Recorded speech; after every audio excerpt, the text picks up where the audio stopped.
नमस्कार. लोकहित live news चॅनलमध्ये आपले सर्वांचे स्वागत. पाहूया आजच्या काही ताज्या घडामोडी.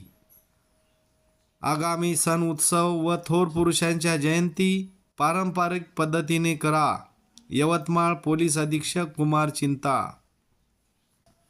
शुक्रवार दिनांक 14 फेब्रुवारी रोजी राजस्थान भवन येथे झालेल्या शांतता समितीच्या बैठकीत आगामी सण उत्सव व थोर महापुरुषांच्या जयंती उत्साहात उमरखेड वासियांनी डीजे मुक्त उत्सव साजरे करण्याचा निर्णय घेतलेला हा योग्य असून डीजे संस्कृती ही सर्वसामान्यांसाठी हानिकारक असून एक कॅन्सरच्या रोगाप्रमाणे असल्याचे प्रतिपादन यवतमाळ जिल्हा पोलीस अधीक्षक कुमार चिंता यांनी केले आहे.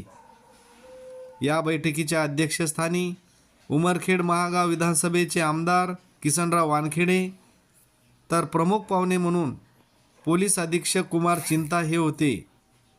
यावेळी भाजपा जिल्हा समन्वयक नितीनभाऊ भुतडा, माजी आमदार नामदेवराव ससाने, माजी आमदार प्रकाश पाटील देवसरकर, माजी आमदार विजयराव खडसे, तातू देशमुख, शिवजयंती उत्सव समितीचे अध्यक्ष डॉक्टर अंकुश देवसरकर, रमेश चव्हाण, इनायत उल्ला खान जनाब, उपविभागीय पोलीस अधिकारी हनुमंतराव गायकवाड, बिटरगावचे ठाणेदार कैलास भगत, प्रकाश दुधेवार सर, प्राध्यापक अनिल काळबांडे, संत सेवालाल महाराज उत्सव समितीचे अध्यक्ष व अनेक मान्यवर मंचावर उपस्थित होते.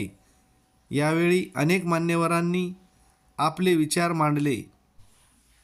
शांतता समितीचे प्रास्ताविक उमरखेडचे पोलीस निरीक्षक शंकर पांचाळ साहेब यांनी केले, तर सूत्रसंचालन ॲडव्होकेट विजय गुजरे सर यांनी केले व आभार प्रदर्शन सहाय्यक पोलीस निरीक्षक सारिका राऊत यांनी केले.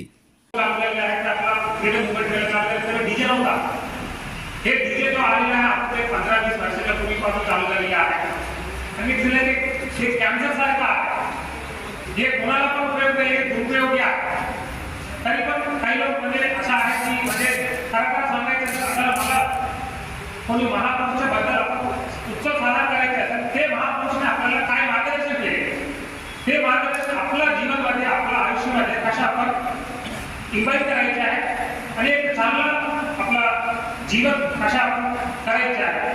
जो महापुरुषाचा मुख्य उद्देश दोन्ही पण आपण बघितले म्हणजे आपला महाराज शिवाजी पासून आंबेडकरांची असेल आपण कोणत्या महापुरुषाला घेतले त्यांच्या जीवन आपल्याला काय दोन चार वाक्य घेऊन आपला जीवनसाठी उपयोग करायला पाहिजे.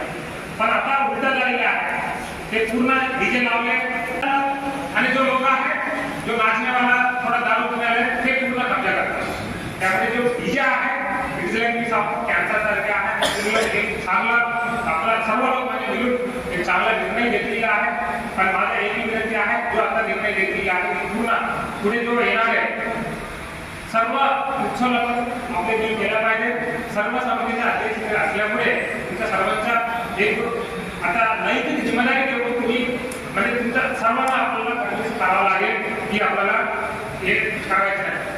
आणि दुसरा आहे डीजे वगैरे आपण काय करायचं सर्वांना माहिती जो पारंपरिक वाद्य आहे, ढोल ताश आहे, नृत्य आहे आणि आपला लेझिम पथक असतात.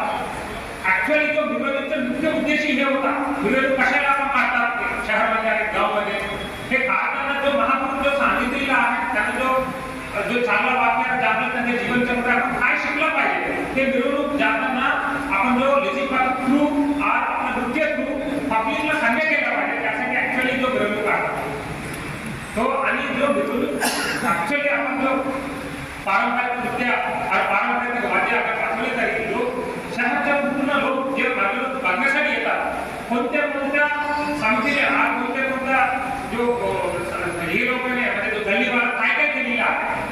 मी जळगावला असताना बघितलं होतं की एक टीम वेगवेगळ्या गल्लीवाला त्या पोलीसमध्ये आपण पब्लिकसाठी काम केले, पब्लिक आपल्यासाठी उभं राहतात.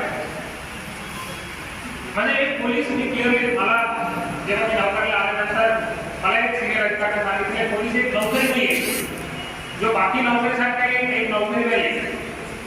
म्हणजे या नोकरी नाही आहे पब्लिकला कोणाला काही प्रॉब्लेम आले पहिले ते कुठेतरी बाबाकडे जातात नाहीतर पोलीस स्टेशनला येतात.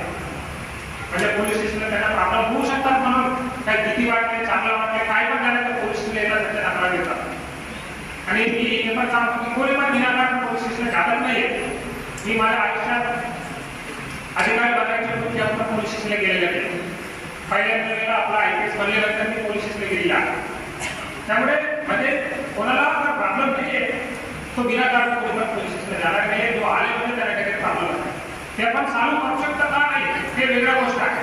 पण त्यांना अगर आपण त्यांचे प्रॉब्लेम ऐकले ते प्रॉब्लेमला आपण सोल्युशन देऊ शकता नाही ते पण विचार केला तर त्यांच्यासोबत ऑलमोस्ट अर्धा प्रॉब्लेम चालू होता. आणि आपला या शांतता कमी सदस्यासाठी या शांतता समिती मीटिंगसाठी मला बोलवण्यासाठी आणि 2 शब्द बोलवण्यासाठी संधी दिली आहे. तुम्ही लोक पण बऱ्याच वेळापासून बसलेले आहे आणि माझे 2 शब्द सांगतो. जय महाराष्ट्र.